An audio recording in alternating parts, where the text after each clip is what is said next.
Le prince du parc. Donatello. Le prodige de Bondy. Kiki. Le génie français. Tant de surnoms qui le représentent. Pour autant, Mbappé n'a pas aussi bien fini au PSG qu'espéraient ses fans. Entre très bons moments et problématiques à tout va, il n'aura pas vécu une expérience parisienne de tout repos.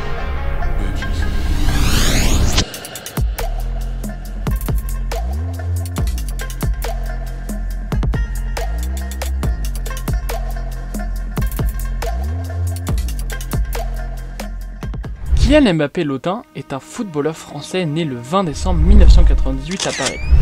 Il grandit dans une famille de sportifs, entre son père qui était entraîneur de foot et sa mère ancienne handballeuse. Il va alors suivre la passion de son père et va commencer le foot à l'AS Bondy dans la région parisienne, aux côtés d'un certain William Saliba. Très vite, il va être reconnu comme une pépite. Il va assister à des formations comme à Clairefontaine, faire ses preuves dans les équipes de France Espoir et va rejoindre l'AS Monaco en 2013. Il commencera sa carrière professionnelle quelques années plus tard en 2015. C'est aussi dans ce club qu'il va gagner ses premiers trophées individuels, comme la Coupe Gambardella avec les U19 de Monaco, mais surtout le championnat de France en 2017 avec l'équipe professionnelle. Enfin, il va réaliser une campagne européenne incroyable allant jusqu'en demi-finale contre la Juventus de Buffon. Ils ont quand même réussi l'exploit d'éliminer Manchester City et Dortmund. C'est à partir de cette saison que les plus grands clubs du monde vont courtiser la pépite française, comme le Real de Madrid, Barcelone ou encore le PSG. Et c'est ce club, le dernier jour du mercato 2017, qui va réussir à attirer Mbappé, avec un prêt assorti d'une option d'achat de 180 millions d'euros. C'est le deuxième montant le plus élevé de l'histoire, derrière Neymar, qui le rejoindra la même année au PSG. L'objectif du PSG était de laver l'affront vécu contre Barcelone le 8 mars 2017, qui était la remontada.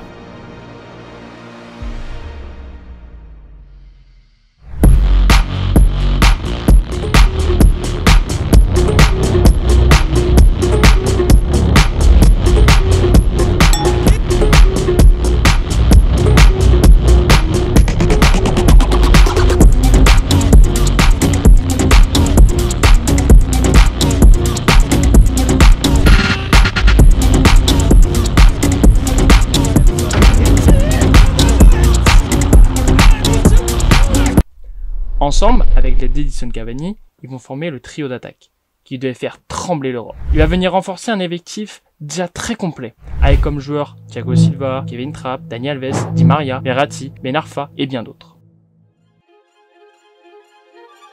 Cependant, l'évolution de Mbappé fut si rapide que son statut au sein du club changea rapidement. Tout naturellement sélectionné pour la Coupe du Monde 2018 avec la France. Et c'est grâce à cette compétition qu'il va éclore aux yeux du monde entier. Toute la planète ne parle que de lui, entre ses dribbles dévastateurs, sa vitesse impressionnante et sa finition exemplaire. Il fait partie des joueurs clés de Deschamps pour remporter cette Coupe du Monde. Il fut d'ailleurs tout naturellement nommé meilleur jeune de la compétition.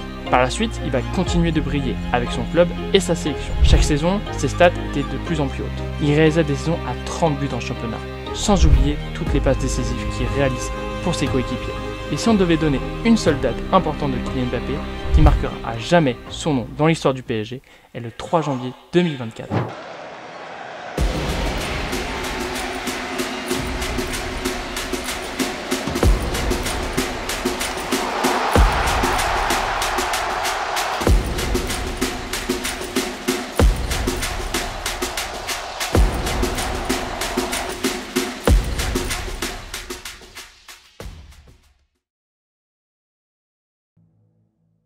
À la base, Mbappé arrivait comme un jeune espoir au PSG, pas en tant que star du football.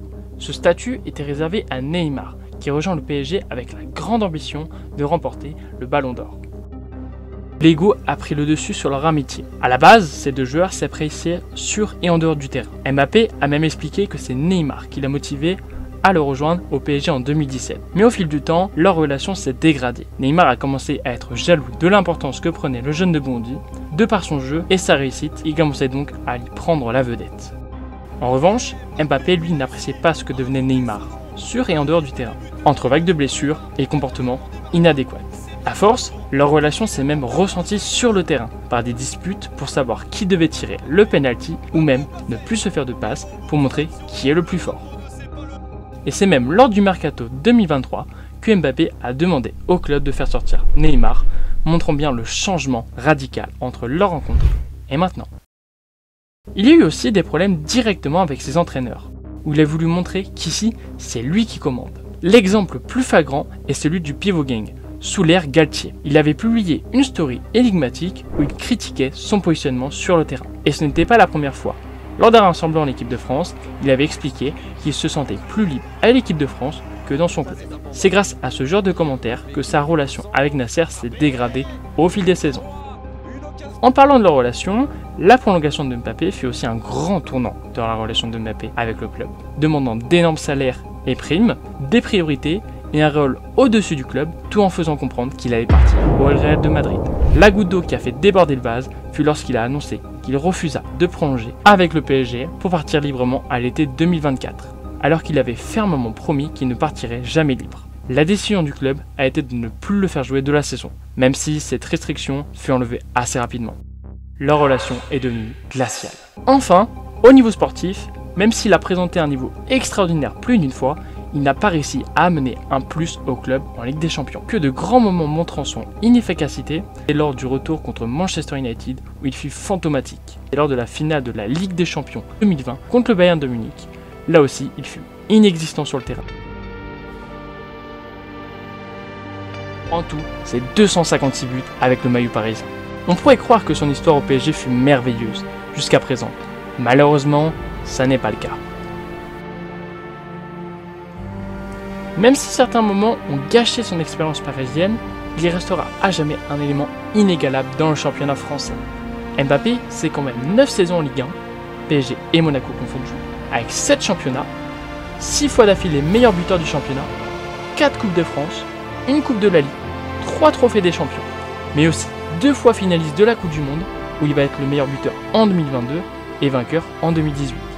C'est aussi 84 sélections pour 48 buts et surtout capitaine de l'équipe de France sous Deschamps. Il est vrai que Mbappé aura vécu différentes émotions au PSG. Il aura fait vibrer le parc plus d'une fois, nous sortir de matchs compliqués, mais surtout nous faire croire que la Ligue des Champions était proche. Au-delà du sportif, Mbappé a été un élément déclencheur pour l'économie du club et devenant une marque à l'international, peut-être même un peu trop aujourd'hui. C'est pour ça que son départ au Real de Madrid est la meilleure solution aujourd'hui pour lui que pour le club. Il va redevoir prouver dans un club prestigieux et retrouver le niveau qu'il affichait il y a encore une saison. Mais surtout, il va pouvoir rejouer au football sans se préoccuper de tout ce qui se dit sur lui. Ainsi que les critiques, car en France, il était une cible facile. En tant que Parisien, mais surtout en tant que Français, je souhaite le meilleur à Kylian Mbappé, en espérant qu'il gagnera beaucoup dans son nouveau club, mais surtout qu'il fasse gagner son pays comme avant.